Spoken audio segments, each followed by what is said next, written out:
حج في اللغة القصد، واصطلاحا قصد البيت الحرام لأداء أعمال مخصوصة في زمن مخصوص لمن استطاع إليه سبيلا. Wapendwa katika imani, kila siku nasikia tu alhaji alhaji. Kalima ya haji Kiarabu, wakitafsiri kwa lugha ya Kiarabu wanasema alqasdu, maana yake ni kukusudia. Kalimatul haji kwa lugha ya Kiarabu ni alqasdu, kukusudia kitu ama kukusudia nyumba.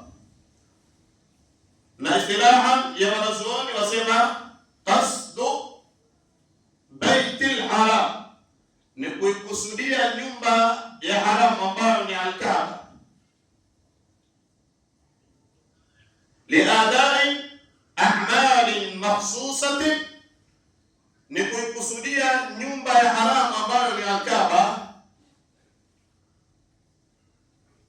liadai, ili uweze kutekeleza a'malin makhsusatin, amali maalum, ibada maalum, ibada special ambayo kwamba inafanyika huko tu,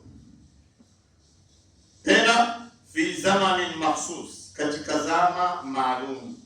So ibada haji huwezi kuifanya wakati wewe tayari uko na pesa. Hadi sasa hivi mimi nimeangukia milioni 1 nataka kwenda haji, ina wakati wake baada ya haji.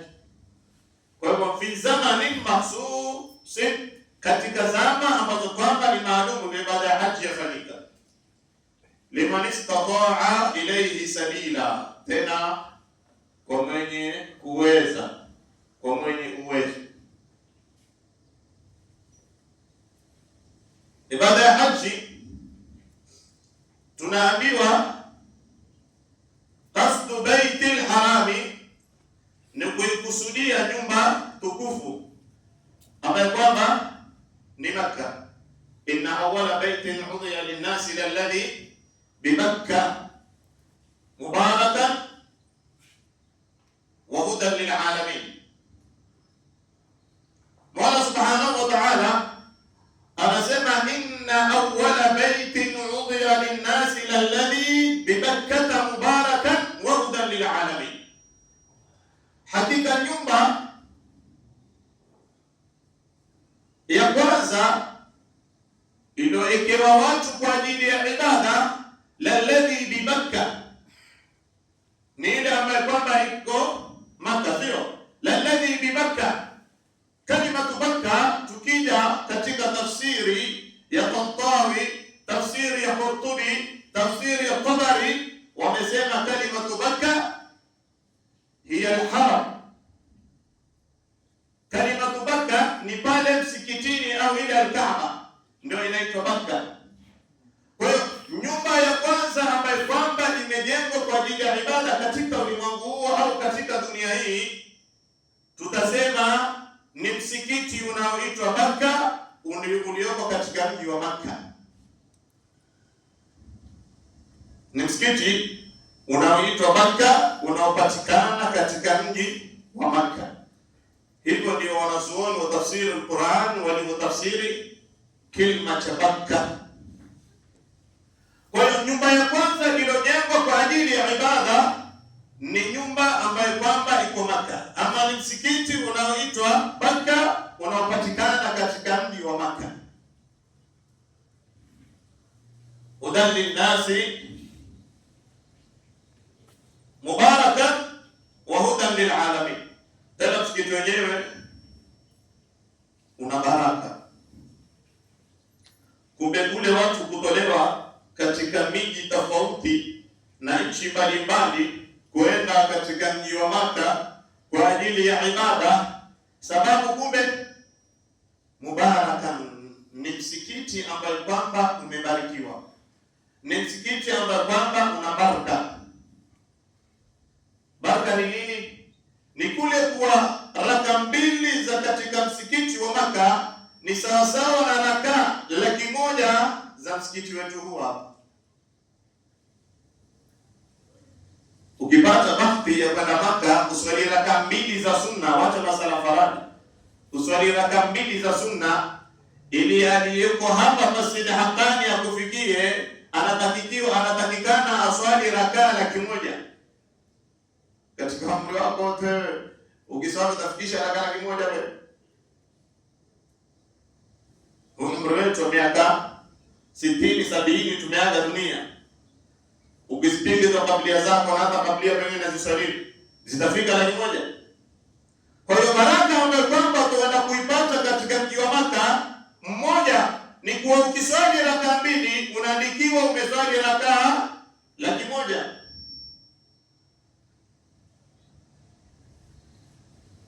Kwa hiyo ndiyo nyumba ambayo kwamba imekusudiwa kwa ibada ya walimwengu wote ama ya ulimwengu mzima. Ndio tunaambiwa qasdu baitil harami liadai a'mali makhsusatin fi zamanin makhsus, katika zama maalum, si wakati unataka wewe. Hiyo nyumba pia kwenda kufanya ibada ina wakati wake maalum. Ndio Mola Subhanahu wa Ta'ala akasema al-hajju ashhurun ma'lumat faman farada fihinna al-hajja fala rafadha wala fusuqa wala jidala fil hajj. Ibada ya haji, Mungu asema al-hajju, ibada ya haji ashhurun ma'lumat, ni miezi maalum. Si mwezi wowote tu koropoka, nimeokota pesa, nimepata pesa, nimepewa zaka, nimeangukia, wanasema jackpot, sio? Umeangukia jackpot za Maka. Haiwezekani, lazima wakati wa ibada ya Maka ama ya haji ifike fi zaman makhsus.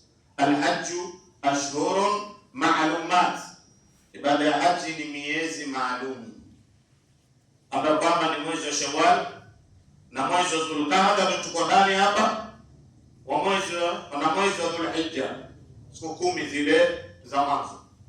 Kwa hiyo kuanzia mwezi wa Shawwal na Dhulqa'da na Dhulhijja, siku 10 zikiisha zile Dhulhijja, ni wakati wa ibada ya haji imefanya, imekwisha. Kwa hiyo tutasubiri mpaka mwakani ama next year ndio tujipange tena na ibada ya haji. Al-hajju ashhurun ma'lumat faman farada fihinna al-hajj, yoyote ambaye kwamba atabahatika kufaradhiwa katika hiyo miezi mitatu ibada ya haji. Kwa hiyo ina maana si kila mtu hapa anafaradhiwa kwa hiji. Faman farada fihinna, atakafaradhiwa katika hiyo miezi mitatu, Shawwal, Dhulqa'da na Dhulhijja, hapo ndio ibada ya haji inapatikana. Sasa ukifaradhiwa na Mola katika miezi mitatu, ukabahatika kufanya ibada ya haji, huenda Maka katika msikiti wa Makka, ili na wewe utekeleze nguzo ya 5 katika nguzo za Kiislamu, basi fala rafatha wala fusuqa wala jidala fil hajj. Ukipata bahati ya kwenda kuikamilisha nguzo ya 5, unaambiwa usifanye nini? Fala rafatha, usimwingilie mke wako in case umeenda na bibi yako kufanya ibada ya haji. Hakuna masala ya kuingiliana kule, bibi yangu huyo, bibi yako ngoja mpaka ibada ishe. Kwa hiyo usijokatoka na mke wako, mkifika siku ya kwanza tayari mwataka kuangalia wewe ya Maka iko vipi. Hakuna.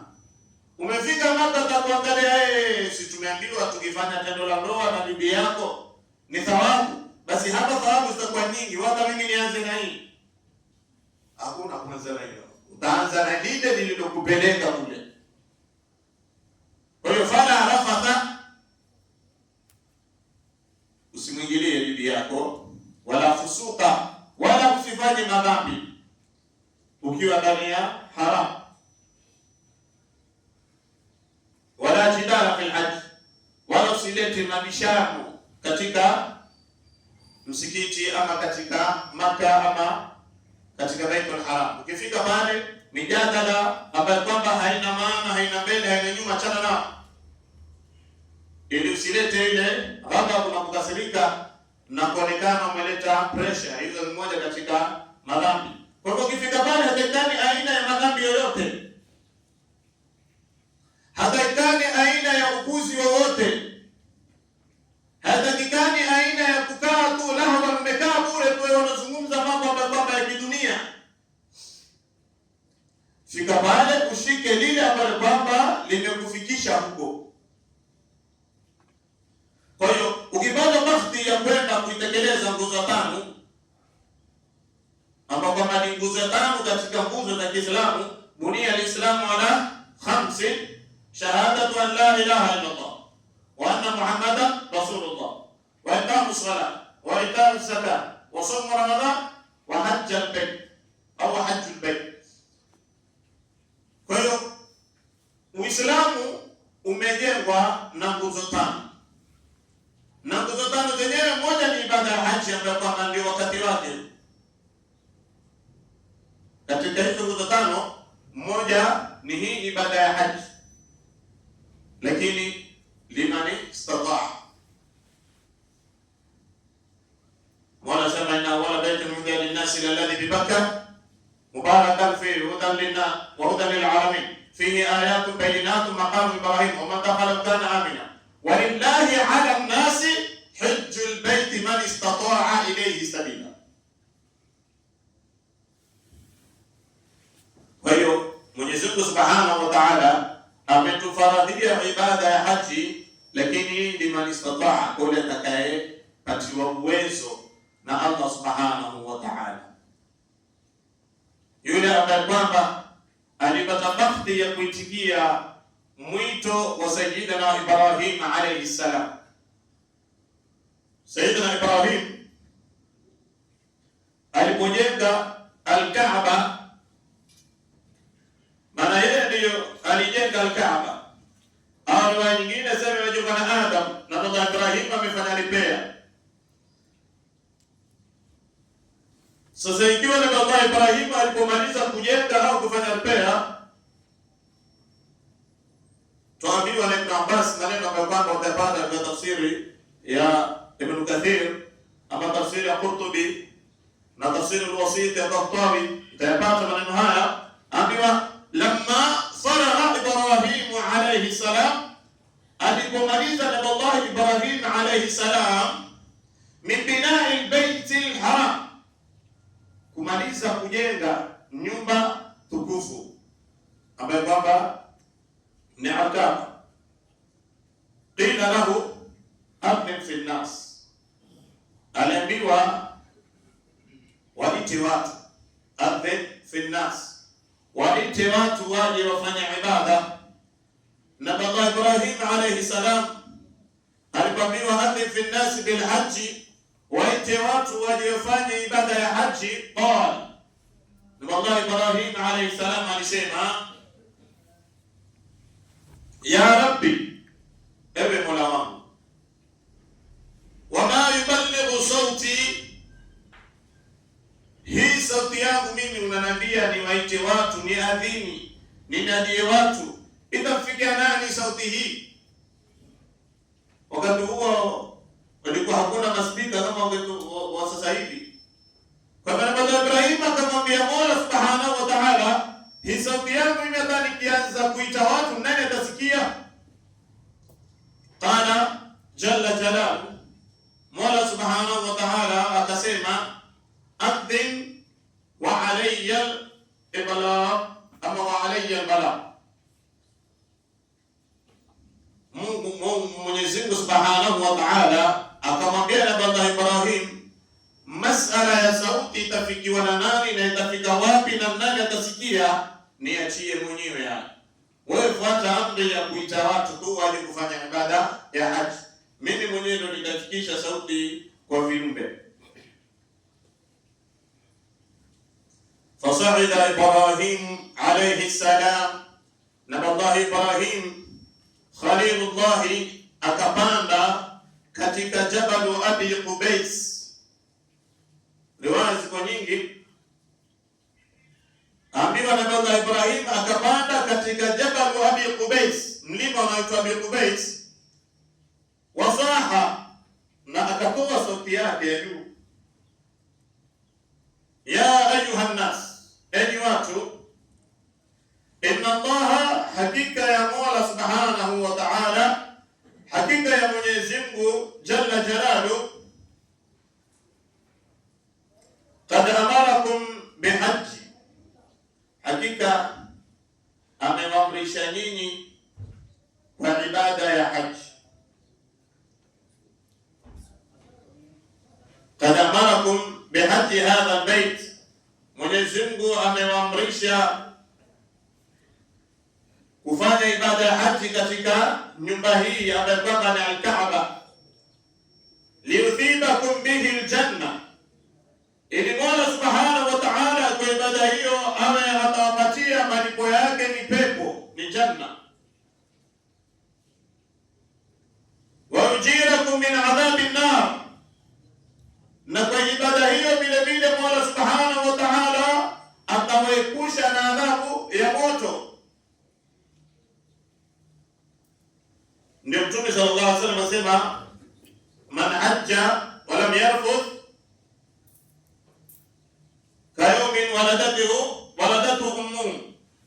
Na Mtume sallallahu alaihi wasallam asema, yote ambaye kwamba atafanya ibada ya haji na asifanye upuzi, basi anarudi kwao kama siku alizaliwa na mamake. So ukienda kule wewe ukifanya ibada yako ikikubaliwa, wewe unarudi kitabu chako kiko keupe kabisa, hakuna hata doa moja la madhambi. Na Ibrahim anasema, wa yujirukum min adhabin min an-nar, na Mola subhanahu wa ta'ala kwa ibada hiyo atawaepusha na moto. Fahajju, basi fanyeni ibada ya haji.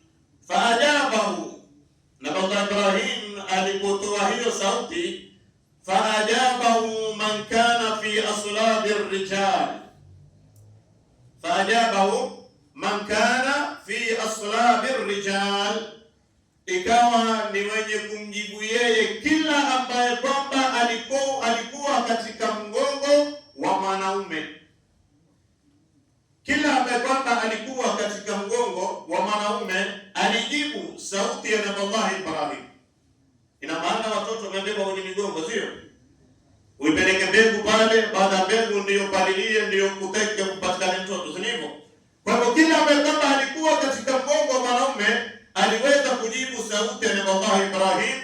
Wa arhamu nisa, na kila ambaye kwamba alikuwa katika uzao wa kina mama wa wanawake, basi pia aliweza kujibu sauti ya Nabii Ibrahim alipowaita kwa ibada ya haji.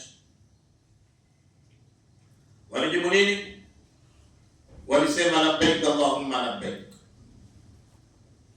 labbaik Allahumma labbaik, tumeitikia ewe Mola, tumeitikia.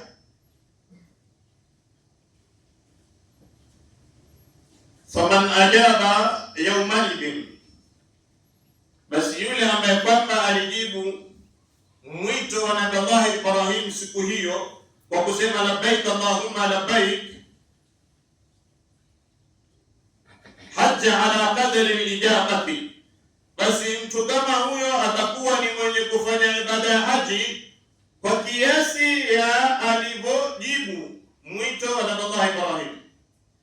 Faman ajaba, ikiwa wewe umejibu marata, ulijibu mara moja labbaik Allahumma labbaik, basi utakwenda kufanya ibada ya haji mara moja. Na yote ambaye kwamba alijibu mara mbili, basi mtu kama huyo atakwenda kufanya ibada ya haji mara mbili.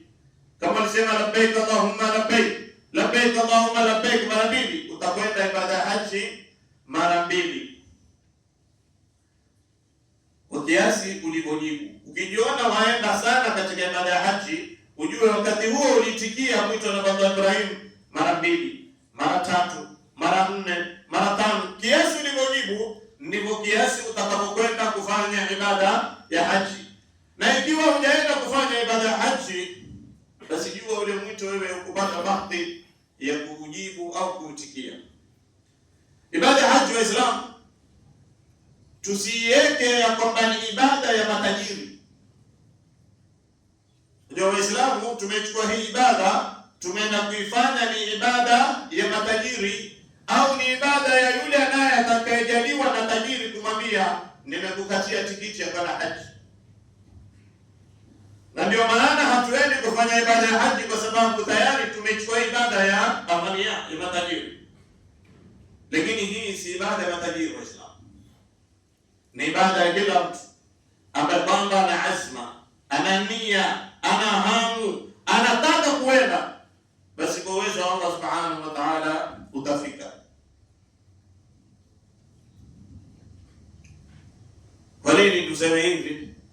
Ni kwa sababu sisi Waislamu utamwona mtu ambaye kwamba yuko maisha ya chini kabisa, lakini akona gari ya 500,000, 600,000 mpaka milioni 1, na yeye anakaa nyumba ya kurenti. Ama utamwona mtu ambaye kwamba ako kwenye nyumba ya kurenti, lakini yeye ako na azma ya kujenga nyumba, na ataijenga ile nyumba hata kama kwa miaka 10. Ako na azma ya kununua gari, atanunua gari hata kama kwa miaka 5 na kuendelea. Lakini hatuna azma na nia ya kwenda kwenye ibada ya haji. Ndio maana tunakaa hata miaka 20, 30, 40, 50 mpaka tufa, tusubiri tajiri aje, haya bwana, hii visa bwana nimekuletea ndio ibada ya haji. Hiyo ndio tunasubiri. Na kama ni hiyo Waislamu tutasubiri sana mpaka mwenyewe uwe na nia na hamu na mipangilio. Kwa hiyo Waislamu tunao uwezo kuchanga ile pesa ya ibada ya haji mpaka ifike. Wewe kama una uwezo wa kuweka 10,000 kila mwezi kwa miaka 10, ni karibu milioni 1 na laki ngapi? 10,000 kila mwezi kwa miaka 10 pesa ngapi? Sasa hakuna. Tuseme ni milioni 1 na laki 4, sio? Ala hesabu takriban tuseme. Kwa hiyo wewe kwa miaka 10 ukichanga 10,000 kwenye akaunti yako, umeenda ibada ya haji. Wewe ukichanga 5,000 kila mwezi kwa miaka 10 kama sikosei laki 6. Uchange laki 5 kila mwezi kwa miaka 10 ni laki 6, umeenda haji hujaenda. Uchange 2,500 kila mwezi kwa miaka 20, umeenda ibada ya haji hujaenda. Lakini iko kwenye akili yetu kwamba sisi tukichanga hii pesa tutafaulu kufanya ibada ya haji. Haiko kwenye akili. Akili zetu fikiria, nitanunua kiwanja lini na nitajenga lini? Nitanunua gari lini na mimi ndio ninafungua gari kitembea ngala nduko na gari. Somona, yale mambo ya kidunia tunataka tuyafanya, na yale mambo ni ya akhera hatuyataki, hatuyafanya. Kwa hiyo Muislamu, wewe unaoweza kwenda kufanya ibada ya haji, lau utachanga kila mwezi 2,500 kwa miaka 20, wewe umeenda kufanya ibada ya haji. Angalia Nabii Musa alayhi salam alipotoka kwao kumkimbia Farao, na alipofika kule kwa Nabii Shuaib, Nabii Shuaib alimwambia, bwana, mimi nataka nikuozeshe katika mabinti yangu wawili, nataka mmoja nikuozeshe. Na Nabii Musa hana kitu, ni mgeni ndio ameingia, hana hata shilingi. Kisha pale Shuaib akamwambia, lakini utanifanyia kazi kwa muda miaka 8. Fa in atmamtaha 10 fa min indi. Ikiwa utafanya miaka 10 basi hiyo ni kheri yako, lakini mimi nataka 8.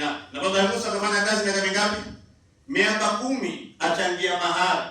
Mimi na wewe tutachanga mahari kwa miaka mingapi? Hata mwaka mmoja hatuchangi, lakini tuamka mahari gani? Hakuna mahari gani, huja jipanga kuoa, wataka mke wa bure. Wataka mke wa bure, ndio maana unasema mahari gani? Kwa hiyo ikiwa Musa alayhi salam alichanga mahari kwa miaka 10, kwa hivyo huu ni mfano twaweza kuchangia ibada ya haji kwa miaka 10, twaweza kuchangia ibada ya haji kwa miaka 20, twaweza kuchanga ibada ya haji kwa miaka 30. Wewe enda kupima mita 1000 kila mwezi, unayo nia na umejipanga, baada ya miaka 20 wewe umekufa, na pengine bajeti yako baada ya miaka 40 utaenda haji.